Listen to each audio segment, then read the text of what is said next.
말씀에서 요아스가 왕이 된 이후에 이제 그가 어찌 하였는지 이제 그런 이야기들을 우리가 듣고 있는데요. 이제 어제 우리가 이제 7세의 어린 나이로 요아스가 왕이 되었다라고 하는 그런 선언을 말씀을 통해서 들었죠. 근데 오늘 이제 그 이후에 왕이 된 요아스의 그런 역사, 그의 역사를 약술해 주는 내용입니다. 그가 40년간 유다의 왕으로 등극해서 그 나라를 다스렸다. 이제 이렇게 되어 있죠. 근데 그 40년 동안 이제 그의 통치가 어땠는가라고 하는 것에 대해서 성경은 이야기해 주기를 특별히 그가 유다의 왕이 될 때까지 아주 지대한 공을 세웠던 제사장 여호야다가 여기 등장하는데요. 이 여호야다가 살아있는 동안에는 이제 그에 대해서 이런 이야기를 들려줍니다. 그는 요아스를 이야기하는 겁니다. 그래서 그는 여호와 보시기에 정직히 행했다 이렇게 되어 있습니다. 예. 여호야다가 살아있는 그 동안엔 이 왕 요아스가 여호와 보시기에 정직히 행했다. 이게 이제 그에 대해서 약술해주고 있는 이야기인데, 여러분 이처럼 비록 단서가 붙긴 했습니다. 그냥 그의 평생에 그랬다는 것이 아니라 제사장 여호야다가 살아있는 동안에 이제 그랬다 이렇게 얘기하고 있는데, 이처럼 단서가 붙긴 했지만 그래도 여러분 한 사람의 삶에 대해서 이런 평가가 붙는다는 거, 이거 좀 대단한 일 아니겠습니까? 예, 이 요아스 에리야에서 앞서 뭐라고 했습니까? 그는 여호와 보시기에 정직히 행했다. 하나님 보실 때에 그는 아주 정직했다. 예. 여러분 그의 이 묘사가, 그에 대한 묘사가 얼마나 신실합니까? 또 얼마나 거룩합니까? 예, 참 이런 평가가 과연 얼마나 많은 사람들 앞에 붙을 수 있을까? 이런 평가가 과연 나에게도 붙을 수 있을까? 뭐 이런 생각들을 한번 해보자면, 여러분 참 이 요아스의 그 통치한 요 기간에 대하여서 또 그의 삶에 대해서 참 대단하다. 참 어떻게 하면 이런 거룩하고 신실한 평가가 붙을 수가 있을까? 뭐 이런 생각들을 우리가 할 수 있게 되는 것이죠. 근데 문제는 뭐냐면은 다 좋아요. 그의 인생 전체를 두고서 정직행했다. 뭐 이런 평가까지 붙었으니 얼마나 잘했습니까? 그런데 한 가지 이제 우리에게 이제 문제가 될 만한 것은 3절이죠. 3절. 3절을 제가 좀 읽어 드릴까요? 다만 자, 앞에 있는 말은 여호와 보시기가 정직행했다 이 말을 해준 다음에 잘했는데, 참 잘했는데 다만 한 가지가 문제였다 그러면서 해준 이야기가 뭐냐면, 다만 산당들을 제거하지 아니하였으므로 백성이 여전히 산당에서 제사하며 분향하였더라 이렇게 되어 있습니다. 잘했지만, 그래서 이런 참 거룩하고 신실한 평가도 붙을 만큼 참 잘했지만 한 가지가 문제인데 산당을 제거하지 않은 거, 이거 문제다. 이건 문제였다. 이렇게 지금 얘기를 해주고 있는 겁니다. 이 산당이라고 하는 것은 뭐냐면은 본래 이제 이 그 가나안 거민들이 이방신을 제사하던 그런 말하자면 그런 어떤 예배 초소, 이런 신전 같은 그런 겁니다. 근데 뭐 이젠 성전이 생기기 전에, 하나님을 예배하는 성전이 생기기 전에는 거기서도 하나님을 예배하곤 뭐 했다 하지만은 그 이유는 엄히 금지되었던 것임에도 불구하고 이 산당은 여전히 이제 백성들이 가서 이제 예배하는 그런 처소가 되는데, 문제는 거기서 우상 숭배를 하는 겁니다. 예. 우상 숭배를 하는 그런 곳이 바로 산당 고초에 흩어져서 이제 우상 숭배가 성행했던 곳인데, 그 산당을 없애지 않았다는 것이죠. 이것이 요아스의 잘못이다라고 성경은 이야기를 해주고 있는 겁니다. 근데 여러분 여기 잘 한번 생각해 보시죠. 요아스가 참 앞서 얘기했던 것처럼 이처럼 신실하고 거룩한 평가가 붙은 거예요. 성경이 꼭 집어서 요아스를 두고서 그렇게 말했을 정도로 하나님 앞에서 그는 정직했다 이렇게 얘기했을 만큼 참 잘한 게 많았던 요아스란 말인 것이죠. 근데 한 가지 오점을 남겼는데 산당을 제거하지 않은 거. 자, 이 한 가지가 그에게 있어서 문제였다 이렇게 얘기하고 있는 거 아니겠어요? 자, 그럼 여러분 생각해 보시자고요. 하나잖아요, 하나. 예. 어쨌든 오늘 말씀의 이 맥락에서 보면은 참 잘한 게 많아요. 예. 참 모든 걸 참 다 잘했습니다. 그런데 한 가지 문제, 자, 산당을 없애지 않은 거, 요거 한 가지 문제다. 그럼 여러분 다 잘했고 딱 한 가지 문제고 그 한 가지 죄였을 뿐이니까, 자 그러면 딱 하나뿐이니까 괜찮은가? 예. 그냥 하나뿐이니까 그건 그냥 작고 그냥 사소한 걸까? 그냥 아이고 뭐 다 잘했으니까 뭐 하나 그렇게 했다고 해도 뭐 그럴 수도 있는 거다라고 그냥 넘길 만한 것인가? 우리 그렇게 생각하기가 쉽거든요. 근데 그게 아닌 겁니다. 예, 그게 아닌 거예요. 아무리 잘했어도 다만 그는 이거 잘못했다라고 얘기할 만큼 그 한 가지 절대로 간과할 수 없는 문제라고 하는 것이죠. 오늘 말씀 속에서. 왜냐하면 우리 암 수술을 하시는 분들 이야기를 한번 생각해 보시죠. 뭐 저희 부모님도 이제 암 수술을 하면서 이제 그 이제 시간을 지나가면서 이제 제가 직접 이렇게 겪기도 했지만 아주 초기에 이제 발견이 되는 겁니다. 뭐 아주 초기 어떻게 이때 어떻게 발견이 됐냐고, 이제 아주 빨리 발견됐다고 하는 그런 때에 이제 이렇게 그 암이 발견되어도 뭐 검사도 좋고 뭐 이제 그 이후의 경과도 이제 아주 긍정적으로 기대가 되고, 근데 문제는 뭐냐면은 그렇게 아주 초기에 이제 많이 퍼지지도 않고 아주 작을 때, 자 그럴 때 이 암세포가 발견이 되었다 할지라도 실제로 수술한 결과를 보면요, 어느 정도를 절제했느냐, 이제 위암의 경우에는 아주 조기였다고 그렇게 얘기하지만 3분의 1을 절제하는 겁니다. 예. 실제로 수술한 결과가 저희 경우엔 그랬습니다. 저희 부모님에게 듣기는 그렇게 많이 이제 위를 절개하고, 그리고 나서 그 이후에 이제 그래서 제가 물었어요. 아니 그렇게 많이 절개를 할 필요가 있느냐고. 그럼 남은 거 가지고 이게 되게, 근데 또 이게 또 그 이후로 이제 삶을 살 수 있도록 또 남은 그런 조직이 그 위의 기능을 다 이제 하게 되고 어느 정도 또 이렇게 늘기도 하고 뭐 그런다고 하는 이야기를 제가 들은 기억이 있어요. 근데 왜 그렇게까지 하는가? 왜 그렇게까지? 아주 작을 뿐인데. 근데 왜 그렇게 많이 절개를 하고 그렇게 그렇게까지 하나? 이유가 있는 거죠. 예, 그렇게나 많이 절제하는 까닭은 뭐냐면 그 작은 암세포가요.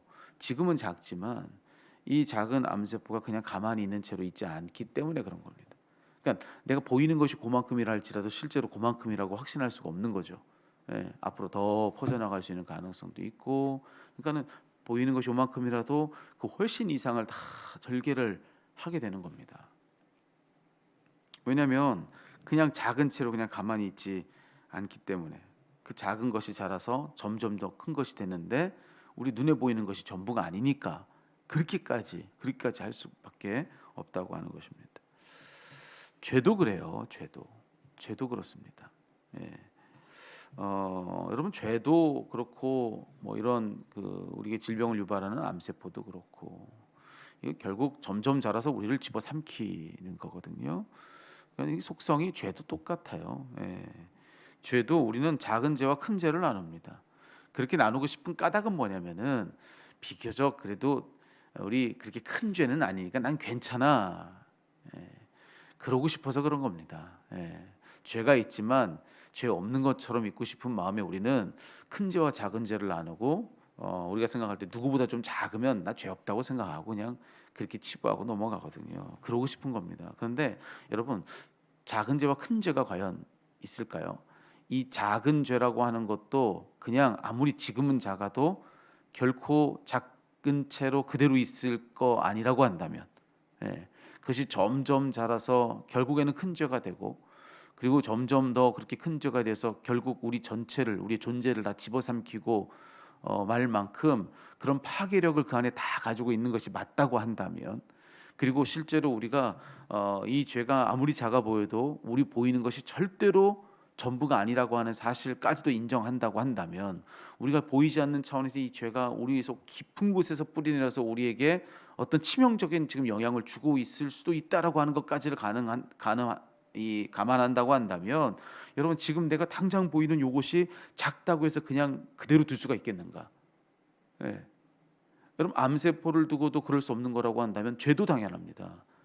작다고 그냥 아무 문제 없는 것이고 그럴 수도 있는 것이고 그냥 여러분 그거 그냥 사소하고 작게 여기면서 그냥 지나칠 문제 아니라고 하는 것이죠. 그것이 죄라면 작든 크든 죄라고 하는 사실입니다. 작든 크든 죄다. 죄는 그렇다고 하는 거예요. 예. 죄가 가진 파괴력을 생각하면 여러분 그런 거예요. 예. 여러분 그렇다고 한다면 우리들에게 있어서 대수롭게 여길 만한 그런 죄가 과연 있을까? 예. 우리가 자꾸 그렇게 생각하는 건 죄의 파괴력을 간과하기 때문에 그런 거거든요. 아주 작게 떨어져도 크게 역사하는 이 죄의 힘을 자꾸 간과하니까.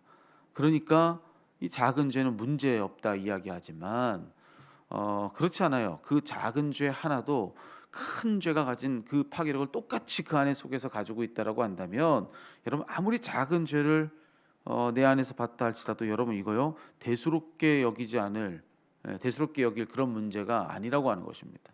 예, 아주 심각하게 여겨야 될 그런 문제라고 하는 것이죠. 그것은 절대로 그 작은 채로 가만히 있지 않을 것이고 절대로 그것은 그냥 내 눈에 보이는 만큼이 아니고 지금 내 눈에 보기에 어떻고 내 느껴지기에 어떻다 할지라도 끝내는 날 다 집어삼키고 말 문제다. 여러분 죄는 절대로 간과할 수 없는 문제다. 예, 그냥 하나뿐이니까 괜찮지? 아니요. 하나라도 그냥 둬서는 안 된다고 하는 거예요. 안 된다고 하는 거예요. 그래서 오늘 성경 말씀에서는 요아스가 그렇게 잘했어도 오늘 말씀에 여러분 오늘 이렇게 뭐 여호와 보시기에 정직히 행했다 이 말뿐만이 아니잖아요. 오늘 본문 후반절의 말씀은 여기에 그가 여호와의 성전을 이제 보수하는 것에 얼마나 열정적이었는가 이 이야기가 지금 뒤에는 흘러가는 겁니다. 심지어 앞서 뭐라고 했습니까? 여호야다가 제사장 여호야다가 살아있는 동안에 그가 그를 교훈했던 동안에 이 그 요아스가 아주 거룩하게 그의 삶을 정직히 행했다 이런 이야기가 있었을 만큼 이 여호야다가 얼마나 대단한 사람이에요. 근데 심지어 그 여호야다를 불러다 놓고 또 다른 대제사장들까지 불러다 놓고 성전을 제대로 보수하지 않은 것에 대해서 요아스가 책망하는 장면이 나오는 겁니다. 예. 그래서 이 어떻게든지 성전을 바로 수리하고자 하는 그런 그의 열심을 오늘 후반부는 전해주고 있다고요. 그 이랬던 사람이에요. 오늘 전체적인 모든 말씀에서 요아스에 대해서 다 모든 것을 긍정적으로 얘기하고 딱 하나예요. 딱 한 절, 한 문장. 예. 다만 산당들을 제거하지 아니하였으므로. 이거 하나인 겁니다. 예. 그렇다고 그냥 넘길 수 있는가? 아니요. 성경은 이거 그냥 넘길 수가 없는 겁니다. 이거 하나를 한가운데 두고 꼬집어서 이야기를 하고 있는 거예요. 다 잘했어. 그렇지만 그 한 가지 문제가 있었다고 하는 것이죠. 여러분 한 가지의 죄가 있을지라도 우리는 하나님 앞에서 해결받을 게 있는 사람이라고 하는 것을 우리 꼭 기억할 수 있게 되기를 주의 이름으로 축복합니다. 이게 축복이에요, 여러분. 뭐가 잘 되라고 이야기하는 것이 축복이 아니라 정말 단 하나의 문제도 그냥 하나님 앞에서 그냥 넘기면 안 됩니다. 정말 죄가 아주 작게 보일지라도 그 죄는 반드시 해결하고 가야 될 문제입니다. 여러분 이거 우리가 아는 것이 이거 우리에게 복이라고요. 병원에 갔는데 제대로 진단을 안 해줘요. 이 병증이 안에 있어서 비록 지금은 작지만 이게 날 집어삼킬 수 있는데 아니 뭐 그냥 지금은 작으니까 그리고 그 말 안 해줬다고 한다면 여러분 그거 좋은 일이겠습니까? 정확히 지금 그거 문제고 이거 나중에 어떤 문제가 있을 수 있습니다라는 걸 꼬집어 주는 게 그 진단을 받고 돌아오는 게 복입니까 아닙니까? 그 복이에요. 성경은 우리들에게 오늘 우리에게 그 복을 주고 있는 것입니다. 예. 아주 작은 죄도 우리를 집어삼킬 수 있으니까 그 한 가지도 그냥 넘기지 말고 하나님 앞으로 나와서 그 한 가지를 해결해라 라고 하는 그 이야기 들려주는 거 이거 복이라고요. 그래서 오늘 우리가 함께 이 찬양을 불렀습니다. 예. 우리 이 질문을 가지고서 좀 한 가지의 죄도 문제다. 예. 여러분 이거 꼭 기억하고 여러분 그 모든 문제를 가지고 우리는 다 예수 앞으로 나와야 될 사람들이라고 하는 것이죠. 예. 예수 앞으로. 예. 4절의 말씀 4절에서 모든 죄에 더러워진 예복을 주 앞에 지금 다 벗어서 샘물같이 솟아나는 보혈로 눈보다 더 희게 씻으라. 예. 여러분 우리가 그 빨래 생각하면은 뭐 정말 이 긴 팔 무슨 뭐 옷을 입었다고 생각해 보시죠. 이 팔 여기 이 팔목에서부터 모든 옷이 다 더러워질 때까지 기다렸다가 여러분은 그 옷을 빱니까? 예. 아니잖아요. 여기 잘 보이는데 뭐 이렇게 음식 하나 튀었으면요. 요거 하나 가지고도 우리 빨래해야 된다고 생각해요. 볼 때 깨끗해요. 어디 때 묻은 게 없어요. 하지만 좀 쿰쿰한 냄새가 나면 그럼 어떻습니까? 아이 뭐 볼 때 괜찮은데 그러고 여러분 그 옷이 충분히 더러워질 때까지 이렇게 입다가 그러다가 여러분 빨래를 우리가 하냐고요. 아니죠. 깨끗해요. 그런데 여기 좀 냄새가 나도 심지어는요 냄새도 안 나요. 묻은 데도 없어요. 그런데 아 저거 오늘 하루 입었는데 이러고도 우리를 빨래를 한단 말이죠. 우리 영혼을 두고서는 우리 지금 어떻게 하고 있습니까? 충분히 더러워질 때까지 더러워지지 않으면 세탁할 필요 없다고 생각하는 겁니다. 그 깨끗이 할 필요가 없다고 생각하는 거예요. 충분히 더럽기 전에는 나 어느 정도 더러운 정도까지는 괜찮다고 그리고 더러운 그 옷을 입고 우리는 살고 있다라고 하는 것이죠. 이게 과연 맞는가? 나의 상식, 내가 가진 상식에도 과연 맞는 일인가? 이거는요 죄를 간과하는 것밖에 다른 게 아무것도 아니라는 것입니다. 사실은요. 네. 죄를 간과하니까 그러는 겁니다. 오늘 우리가 부른 찬양의 가사처럼 얼마큼 더러워졌어도 그거요 여러분 다 벗어서 샘물같이 솟아나는 보혈로 다 눈목 다 씻어야 된다고 하는 것입니다. 예수님의 보혈로 우리는 다 깨끗함을 덧입어야 된다. 작은 죄도 간과 말고 모든 죄를 가지고 예수 앞으로 나아가라. 여러분 이것이 오늘 하나님께서 오늘 성경을 통해서 우리에게 주시는 말씀이라고 하는 것을 믿고 여러분 모든 때에 주님 앞으로 기꺼이 달려나가 여러분 우리 모두를 다 깨끗하게 하는 하나님과의 어떤 문제도 죄는 하나님과 우리를 나누는 힘이라고 했잖아요. 어떤 죄가 있어도 조금의 죄가 있어도 하나님과 나 사이에는 그만큼의 틈도 없는 걸 바라며 죄의 문제를 가지고 치열하게 주님 앞으로 나아가는 그런 우리를 하나님께서 기뻐하여 주실 줄로 믿습니다. 그런 우리에게 하나님께서 은혜 베풀어 주실 줄로 믿어요. 우리 함께 기도하도록 하겠습니다.